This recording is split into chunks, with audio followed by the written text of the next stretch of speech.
če si v menopavzi, ne moreš biti mlad, kar je nekako dejansko res, ne? In potem zato mogoče ne. In zdaj jaz, ko sem bila 45, pa smo imeli to predstavo, sem mislila, pač nič se mi ne dogaja. Vseeno te pa drugi ljudje sprašujejo. Mene so zelo pogosto drugi spraševali, Urška, ti si že v menopavzi, Urška, ti si že, mislim, tako zelo odprto, moram priznati, ti še imaš menstruacijo, nimaš, ti še, ne. In kaj ste jim rekli? Jaz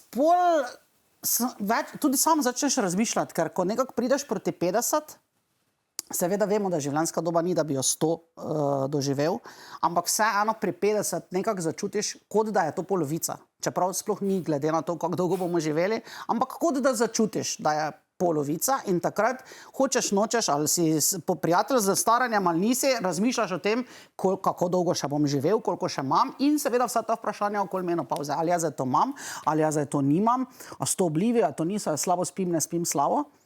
In se sprašuješ. In jaz sem opazila pri sebi od teh simptomov, ki sem jih recimo poznala v enem obdobju, mogoče 2 leti nazaj, hormonske spremembe.